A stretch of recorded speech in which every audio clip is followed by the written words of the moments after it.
소리가 잘 안 들리는 난청, 그리고 내 귀에서만 들리는 듯한 주관적인 소리를 듣는 이명. 이전에는 노년층에서 난청과 이명이 많이 발병했지만 요즘에는 스트레스와 피로 누적, 이어폰 생활 등으로 젊은 층의 환자들도 늘어나고 있다고 하는데요. 이명을 방치하면 두통과 우울증, 공황장애는 물론 난청으로까지 이어질 수 있어 조기 치료가 중요하다고 합니다. 그래서 오늘 건강플러스에서는 난청과 이명에 대해 자세히 알아봅니다.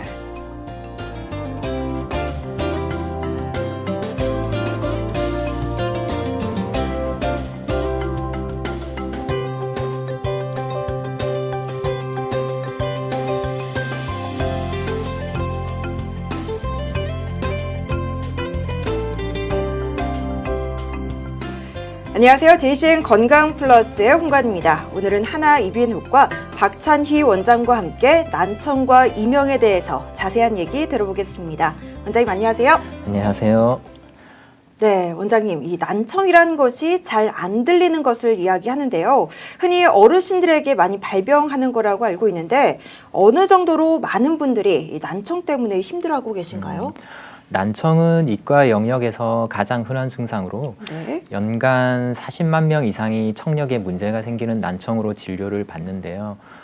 표에서도 나타나고 있듯이 매년 꾸준히 난청으로 진료받으러 오시는 분들이 늘어나고 있음을 볼 수 있습니다. 다음 자료의 연령 구간별 내원 일수를 보면 노령 인구에서 확실히 많은 비율을 차지함을 볼 수 있는데요. 네. 노령 인구뿐만 아니라 유소아나 청소년층의 난청 문제 또한 주목해야 봐야 할 부분이겠습니다. 네. 특히 유소아의 난청은 진찰 시 특별한 이상을 발견하지 못하는 경우가 많고 또 정확한 청력 역치를 측정하기 어려운 경우가 많기 때문에 방치하기 쉬운데요. 그 결과 언어 발달과 사회생활에 심각한 장애가 생기고 소리 자극의 감소나 소실은 청각 경로 발달과 성숙을 저해하여서 진단이 늦어질수록 장애를 교정하기가 더욱 어려워질 수 있습니다. 잘 알겠습니다. 사실 어떤 병이 발생하게 되면 가장 많은 분들이 하시는 생각이 이게 왜 생겼나 이렇게 생각을 하시잖아요. 그렇다면 이 난청은 왜 생기게 되는 건가요?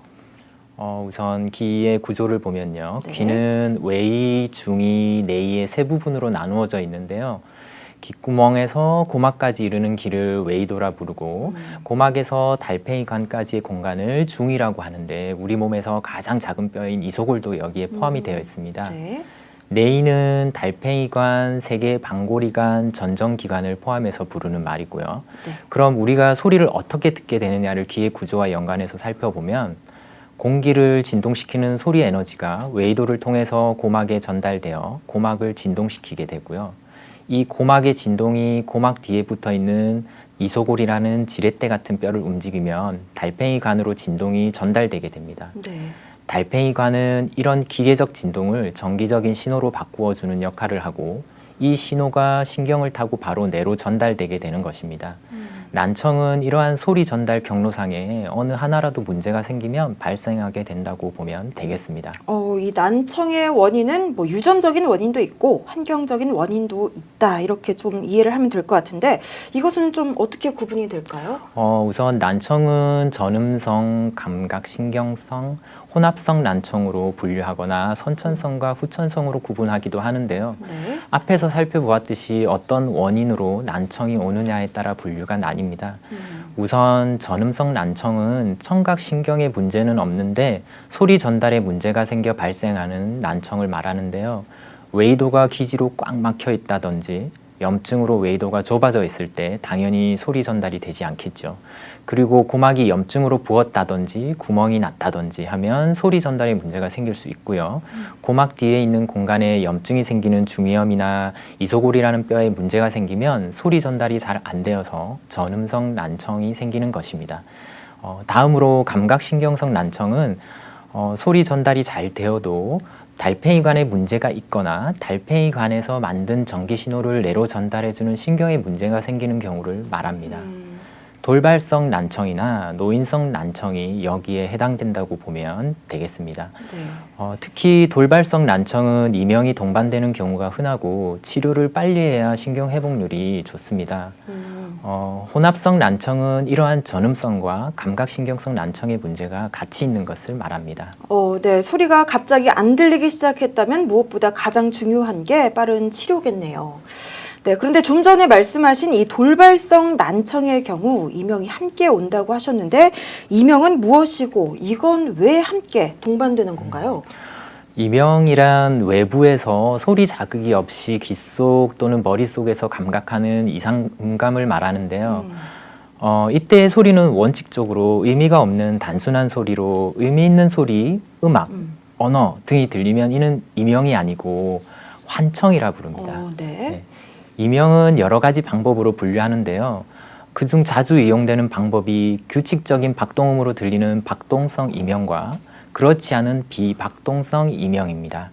박동성 이명은 다시 다른 사람도 관찰 가능한 타각적 이명과 본인만 들을 수 있는 자각적 이명으로 분류하고 비박동성 이명은 중추성 이명과 말초성 이명으로 분류를 합니다. 네.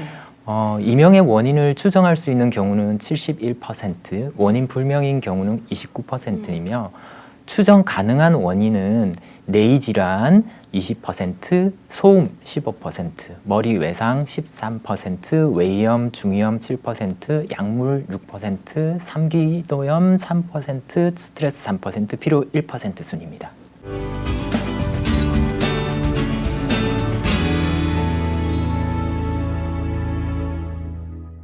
네, 여러 이유로 난청 때문에 이명이 생길 수 있다는 건데요.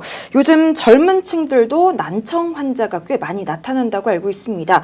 이 이유는 어디서 찾아볼 수 있을까요? 물론 젊은 층의 난청도 여러 원인에 의해 발생할 수 있는데요. 최근 젊은 층의 난청 인구가 늘어나는 것은 소음의 증가와도 무관해 보이지 않습니다. 기계 문명의 발달에 따라 일상생활에서 소음이 증가하면서 소음으로 인한 청력 손실이 소음성 난청이 산업화 사회에서 중요한 장애 중에 하나가 되었습니다. 특히 요즘 무선 이어폰이 대중화되면서 남녀노소 장시간 이어폰 착용을 하는 경우가 많은데요. 이로 인해 웨이도염뿐만 아니라 소음성 난청도 증가하는 것을 진료 현장에서 체감을 하고 있습니다. 소음과 노령은 현대사회에서 비가역적 청력 손실을 초래하는 주 원인으로 치유되지 않는 질환인 점에서는 서로 같지만 소음성 난청은 예방이 가능하다는 점이 다르다는 점에서 바라봐야겠습니다. 네. 그런데 사실 난청을 앓고 계시는 분들은 대부분 어르신들이 많잖아요. 이 어르신들께서는 단순히 노화라고 생각하고 병원 가는 것을 좀 꺼려 하시는데 그런데 이 노인성 난청은 꼭 치료를 해야 한다고 제가 알고 있거든요. 이 노인성 난청 왜 치료가 중요한지 그 중요성에 대해서 한번 짚어주시죠. 난청이 인지력 장애 그 중에서도 기억력이나 집중력, 연상력 등의 장애를 초래한다는 사실은 그동안 여러 연구를 통해 밝혀졌는데요. 네.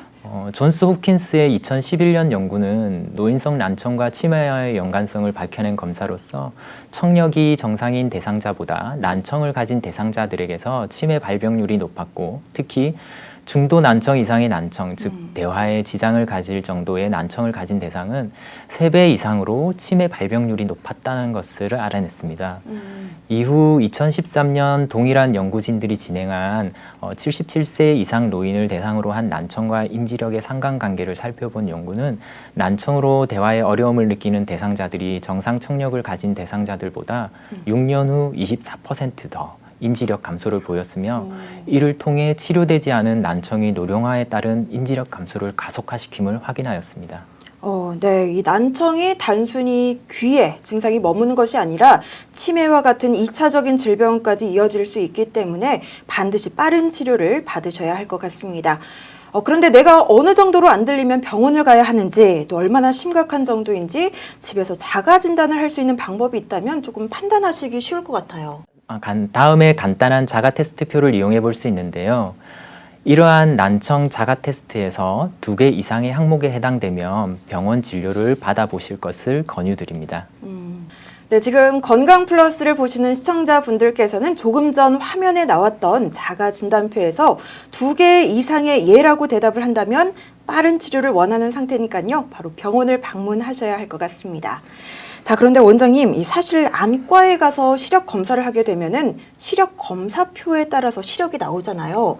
그런데 이 청각도 그런 검사표가 따로 있을까요? 네, 물론입니다. 청력 검사는 청력 손실의 유무, 정도, 유형, 병변 부위 등을 알아내기 위한 검사로 난청을 동반하는 질환의 상태와 예후 평가, 치료 및 재활의 선택, 치료 효과 판정 등의 중요한 정보를 제공하는 검사입니다. 이 중에서도 순음 청력 검사, 어음 청력 검사, 임피던스 청력 검사가 가장 기본인데요. 순음 청력 검사는 단순음을 정기적으로 발생시켜서 각 주파수별 청력 역치를 측정하여 청력 손실의 정도를 평가할 수 있으며 청력 손실의 유형과 양상도 알 수 있습니다. 네. 어음 청력 검사는 단어와 문장을 이용해 어음에 대한 청취와 이해 능력을 측정하는 것인데요. 난청의 감별 진단, 사회 적응 능력의 평가, 보청기 착용 지침 등 많은 중요성을 가지고 있습니다.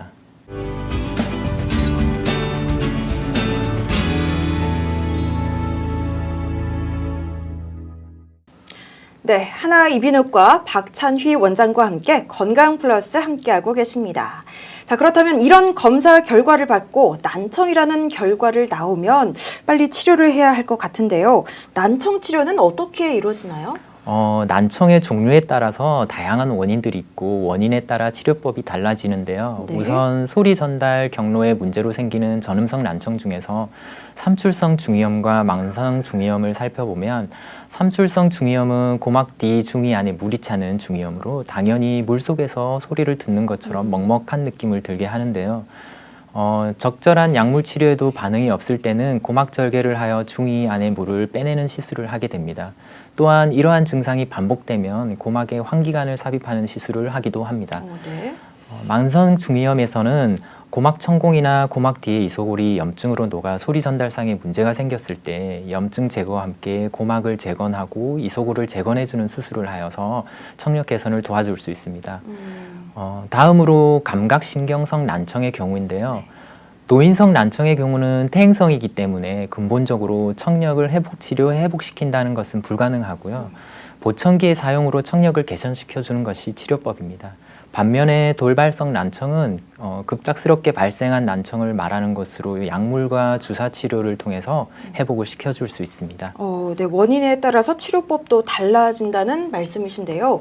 그런데 청력이라는 것이 한번 손상되면 회복하기가 참 힘들잖아요.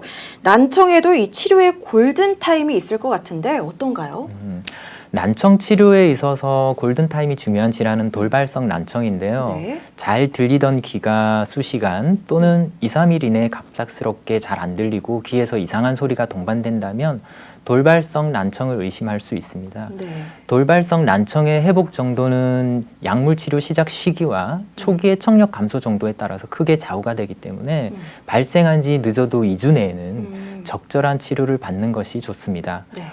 기억하셔야 하실 것은 돌발성 난청은 질환이 발생해 치료가 빠르면 빠를수록 좋다는 것입니다. 네. 이 외에도 염증으로 인한 난청의 경우 오랜 시간 염증을 방치하게 되면 전음성 난청의 단계를 넘어서 감각신경성 난청을 유발할 수 있기 때문에 이 또한 염증 치료의 시기를 늦추면 안 되겠습니다. 앞서 말씀해 주신 증상이 2, 3일간 지속될 때는 빠른 시일 내에 이비인후과에 내원해서 난청 검사를 받아보시길 바랍니다. 자, 그런데 조금 둔감하신 분들도 많잖아요. 그런 분들의 경우 잘 안 들리는 것도 미처 모를 수 있거든요.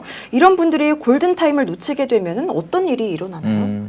앞에서도 언급드렸지만 네. 떨어진 청력을 오래 방치할 경우 사실상 원래대로 회복하기란 힘듭니다. 그렇기 때문에 급작스러운 청력 저하는 조기 발견이 중요하고요.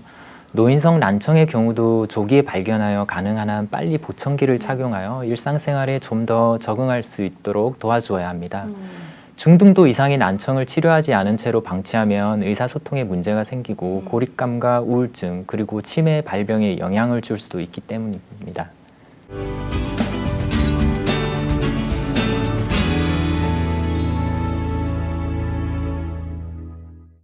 네, 사실 보청기에 대한 인식이 그렇게 긍정적이지만은 않은데요. 이 보청기를 한 번 끼면 평생 껴야 된다. 또는 보청기를 끼게 되면 청력이 더 나빠진다. 이런 말들이 많거든요. 사실인지 정확한 정보를 좀 전달해 주시면 좋을 것 같습니다.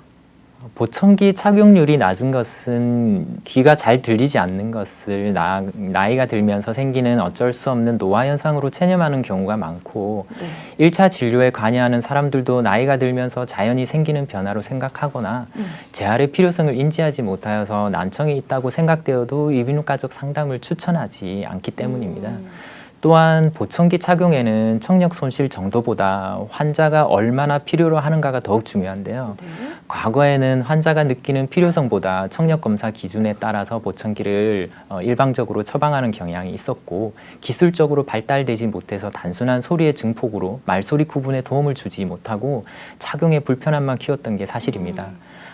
그러나 현재는 기술의 발전으로 환자 개개인의 특성에 유연하게 적용할 수 있는 보청기의 종류가 많아졌고 네. 미용적 측면을 고려한 다양한 형태의 보청기가 있어서 과거의 부정적인 인식에서 벗어나셔도 좋을 것으로 보입니다. 네. 잘 알겠습니다. 이 보청기를 할 때는 전문의와 함께 상담을 해서 보청기를 잘 선택해야 할 것 같습니다. 자, 그런데 사실 보청기에도 종류가 참 다양하다고 알고 있거든요. 이 보청기의 종류별로 좀 차이점도 있을 것 같아요. 보청기는 형태와 크기에 따라서 몸에 부착하는 포켓형, 귀걸이형, 웨이도 및 이갑개를 채우는 이갑개형, 웨이도 입구를 일부 채우는 웨이도형, 네. 그리고 고막 앞에 위치시키는 고막형으로 분류합니다. 네. 귀걸이형 보청기는 송수신기와 증폭기가 들어있는 본체를 귀 뒤에 위치시키고 튜브로 귀 본과 연결하여서 소리를 듣게 하는 구조로 웨이도형이나 고막형 보청기에 비해서 출력이 커서 심고도 난청 환자에게 많이 사용이 됩니다. 웨이도형은 웨이도 입구 일부 혹은 전체를 채우는 형태이고 고막형에 비해서 높은 출력을 낼 수 있고 용량이 큰 건전지를 쓸 수 있어서 장시간 사용이 가능합니다. 네. 고막형 보청기는 밖으로 보이지 않아서 외관상 좋으며 음향학적 면에서 장점이 있지만 출력이 작아서 심고도 난청 환자에게는 사용하기 어렵고 작은 건전지를 사용하기 때문에 작용 시간이 짧은 것이 한계입니다. 네. 난청이 얼마나 심하냐에 따라서 보청기의 크기도 조금 달라진다는 말씀이신데요. 그런데 이 보청기로도 도움을 받지 못하는 분들이 계십니다. 이런 분들은 인공 와우 이식술을 해야 한다고 알고 있는데 여기서 인공 와우 이식술은 어떤 수술인지 조금 자세히 설명을 해주시죠. 인공 와우 이식술은 보청기를 사용하여도 도움을 받지 못하는 고도 이상의 양측 감각성 난청 환자에게서 달팽이관의 신경을 정기적으로 자극하는 와우 이식기를 귀 속에 이식함으로써 네. 대뇌에서 이를 소리로 인지할 수 있도록 해주는 수술을 말하는데요. 와우 이식기는 기본적으로 외부에 착용하는 언어 처리기, 헤드셋, 그리고 체내에 삽입하는 수용기 자극기의 세 부분으로 이루어져 있습니다. 송화기를 통해 감지된 소리는 언어 처리기에서 전기 신호로 바뀌고 이 신호는 무선으로 피부 속에 삽입된 안테나로 보내져서 수용기 자극기로 전달이 됩니다. 수용기 자극기에서는 달팽이관에 삽입된 전극의 전기 신호를 보내서 청신경을 자극하게 되고 이를 통해서 올라온 전기 신호를 뇌에서는 소리로 인지하는 원리입니다. 수술은 전신 마취하에 진행이 되고 네. 귀 뒤 피부를 절개해 중이염 수술할 때와 같이 귀 뒤 뼈에 구멍을 내어서 달팽이관으로 접근해 전극을 삽입하고 귀 위쪽 피부 밑으로 수용기 자극기를 심고 나오는 과정을 거치게 되는 겁니다.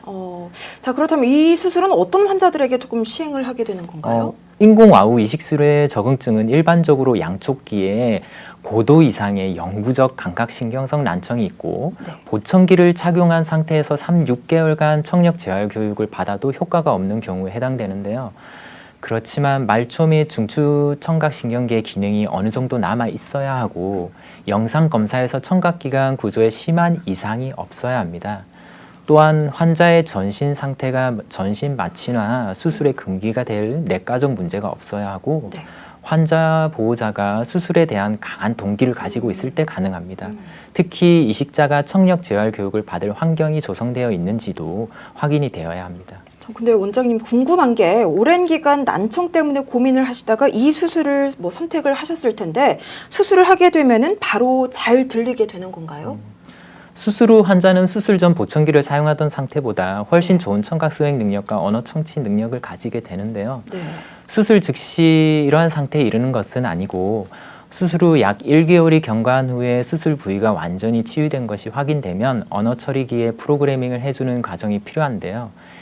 이식된 전극이 편하고 적절한 음자극을 공급하게 만들어서 개개인의 상태에 맞도록 최대한 조정하여 최상의 소리를 들을 수 있게 만드는 일련의 과정을 거치게 됩니다.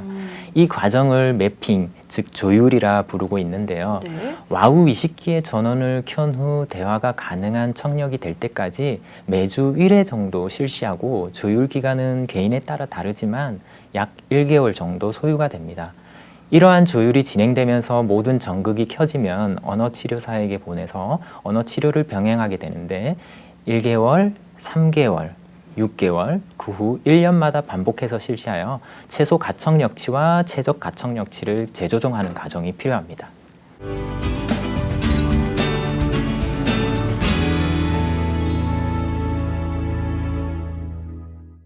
네, 원장님과 함께 난청과 이명에 대해서 이야기 나눠보고 있는데요. 이 청력 검사는 몇 년에 한 번씩 검사를 받는 것이 좋을까요?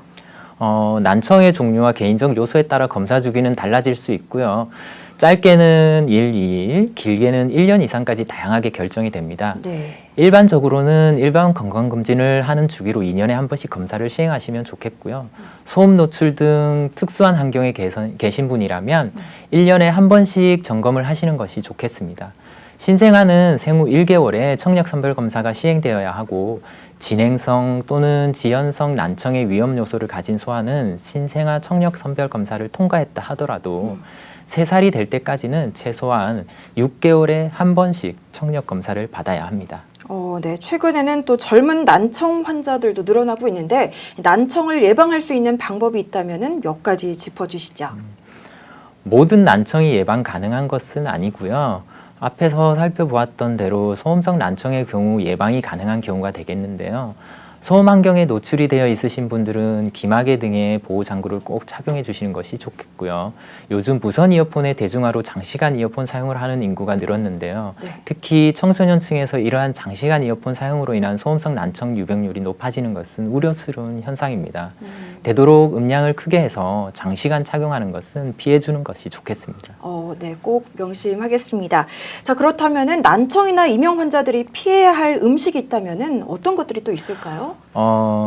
일단 저희가 진료실에서 설명을 드리는 것은 카페인, 술, 짠 음식 네. 등을 좀 피하라고 말씀을 드리고 있는데 네. 카페인은 뭐 아시다시피 여러 가지 부작용들이 많지 않습니까? 심혈관 계통에도 그럴 수 있고 그래서 이명도 신경의 흥분성으로 네. 보기 때문에 카페인을 피하시도록 권유를 드리고요. 짠 음식 같은 경우에는 우리 달팽이관 안쪽에 림프핵이 너무 과도하게 삼투 현상에서 많아질 수 있기 때문에 그런 것들도 달팽이관 쪽에 스트레스를 줄 수 있기 때문에 짠 음식을 피해 주라고 말씀드리고 있습니다. 네. 짠 음식을 조금 좋아하는 사람들이 난청이나 이명에 걸릴 확률이 좀 높은가요? 어떤가요? 물론 술을 늘 마시는 분들이 뭐 간에 문제가 모두가 생기는 것이 아니듯이 취약하신 분들이 짠 음식을 먹고 아무래도 문제가 일어날 수 있는 경우가 많겠죠. 네. 잘 알겠습니다. 자, 오늘 난청과 이명에 대해서 자세한 말씀 해주셨는데요. 마치기 전에 마지막으로 시청자분들에게 당부하고 싶은 부분이 있다면 간단히 정리해 주시죠. 지금까지 이야기한 것들 중에는 어려운 내용들이 있었을 것 같은데요. 중요하게 가져가실 내용을 정리해서 말씀드리면 건강검진과 병행해서 정기적인 청력검사를 받으실 것을 권장하고요. 이상 소견이 발견되면 주저하시지 말고 병원을 방문해서 조금 더 정밀한 검사와 상담을 받으시는 것이 좋겠습니다. 또한 갑작스러운 청력저하를 느꼈을 때는 되도록 빨리 병원을 방문하여서 적절한 치료를 받으시는 것이 중요하겠습니다. 노인성 난청의 경우는 나이가 들면 당연히 안 들린다고 방치하시지 마시고 원만한 일상생활과 치매 예방을 위해서 보청기를 적극 고려해 주실 것을 당부드리고요. 마지막으로 청소년들의 이어폰 장시간 사용은 귀 건강에 좋지 못한 영향을 주기 때문에 되도록 장시간 사용을 자제해 줄 것을 권고드립니다. 네, 지금까지 하나이비인후과 박찬휘 원장과 함께 난청과 이명에 대해서 대화 나눠봤습니다. 원장님 고맙습니다. 감사합니다. 네, 한번 떨어진 청력은 회복하기 힘들다고 하죠. 최근 20, 30대에게 난청이 나타나는 주요 원인 중 하나는 잦은 이어폰과 헤드폰 사용인데요. 볼륨은 최대 60%로 낮춰서 듣고 1시간마다 10분씩 휴식 시간을 가져야 한다는 점 꼭 기억하시길 바랍니다. JCN 건강 플러스, 저는 여기서 이만 인사드리겠습니다. 고맙습니다.